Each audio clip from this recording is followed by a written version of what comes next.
Students, welcome back in our SST class. This is Jyoti Medtia. Today we are going to start our topic of chapter 24, the study of democracy, the American Revolution. American Revolution के द्वारा किस तरह से democracy जो है वो establish हुई world में. In the 18th century, America fought to free itself from the oppressive and explorative. 18 century तक आते आते अमेरिका जो था उसने अप्रेसिव और एक्सप्लोरेटिव जो शोषणकारी परिस्थितियाँ थी उससे ब्रिटिश रूल जो उन पर शासन कर रहा था, उनको अपना गुलाम बना रखा था, उससे वो फ्रीडम मिल हो गए थे. The concept of democracy received A further boost after the American war of independence in 1776. Democracy जो रिसीव उन्होंने की थी एक बहुत अमेरिकन जो वार हुई थी इंडिपेंडेंस की 1776 में, उसके बाद वहाँ पर डेमोक्रेसी इस्टेब्लिश की गई थी. The declaration of independence written by one of the founding father of America. ये जो डिक्लेरेशन था इंडिपेंडेंट का, ये लिखा गया था जो अमेरिका के फादर माने जाते हैं, जिनका नेम है Thomas Jefferson.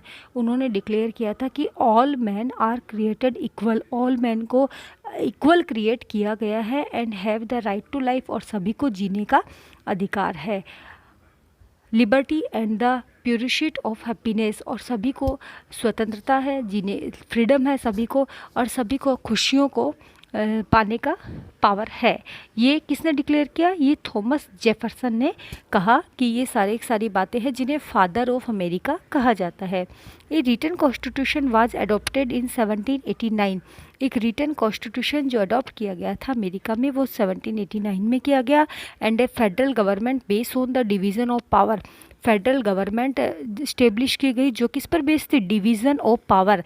Federal government means powers was divided in central and state government. was established in the United States of America. establish की गई थी यूनाइटेड स्टेट ऑफ अमेरिका में. A bill of right was passed in 1792 which provided for an elected. एक bill pass किया गया 1792 में, और उस बिल ने क्या प्रोवाइड करवाया? उस बिल ने प्रोवाइड कराया इलेक्टेड गवर्नमेंट, एक ऐसी गवर्नमेंट जो इलेक्ट की जाती थी, and guaranteed certain rights to its citizen under the law. और वो अपने सिटीजन को सभी प्रकार के पावर्स देती थी लॉ के अंडर.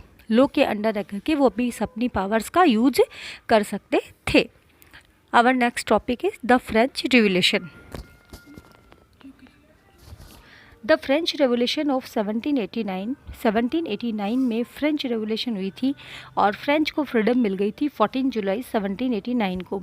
मार्क है turning point in the journey of democracy. ये माना जाता है कि फ्रेंच जो रेवोल्यूशन थी वो डेमोक्रेसी की जर्नी में एक टर्निंग पॉइंट माना जाता है, क्योंकि इसके बाद 1789 के बाद वर्ल्ड के मोस्ट ऑफ कंट्रीज़ ने क्या किया? डेमोक्रेसी के लिए स्ट्रगल करना स्टार्ट कर दिया.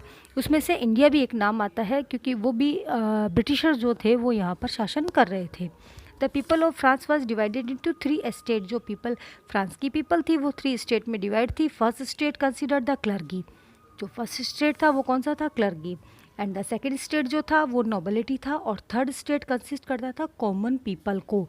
इन ये थर्ड स्टेट जो था ये कॉमन पीपल थे, लेबर क्लास थी. While the clergy and the nobles enjoyed the privileges. जो क्लर्गी थे, जो नोबल थे, उन्हें कुछ प्रिविलेजेस थे, वो टैक्स पे नहीं करते थे गवर्नमेंट को, और जो कॉमन पीपल थे उन्हें टैक्स पे करना पड़ता था. People were not entitled to any had to pay heavy taxes. और जो हैवी टैक्सेस थे वो सिर्फ किसे देने पड़ते थे? कॉमन पीपल ही उन्हें पे करता था. The revolution which is slogan of liberty, equality and fraternity. वहाँ पर जो स्लोगन स्टार्ट किया गया था, रेवोल्यूशन स्टार्ट की गई थी, उस रेवोल्यूशन का स्लोगन उन्होंने दिया लिबर्टी, इक्वलिटी और फ्रेटर्निटी. बहुत direct against the clergy and the nobles. और वो ये डायरेक्ट अप्लाई किया गया किसके अगेंस्ट? क्लर्गी और नोबल. जो क्या नहीं पे करते थे? क्लर्गी और नोबल्स ये पे नहीं करते थे टैक्स. हैवी टैक्सेस जो थे वो पे नहीं करते थे. On 17 June 1789 the third state declare itself as the national assembly. Third जो स्टेट था उन्होंने अपने आप को इटसेल्फ जो था नेशनल असेंबली डिक्लेयर कर दिया. In August 1789 it adopted the declaration of right of man and citizen. और 1789 में उन्होंने अडोप्ट कर दिया man right declaration of the right का जो डिक्लेरेशन था वो कर दिया एवरी पर्सन या एवरी मैन और एवरी सिटीजन के लिए. It declare that all man are born free, उन्होंने यह डिक्लेयर किया कि ऑल मैन जो भी पीपल होते हैं वो फ्री बोर्न होते हैं एंड हैव इक्वल राइट, उन सबके पास इक्वल राइट होते हैं। It gave people the right to liberty, उन्होंने लोगों को किस चीज़ के राइट दिए, लिबर्टी का दिया, इक्वलिटी का दिया और फर्टेनिटी का राइट दिया।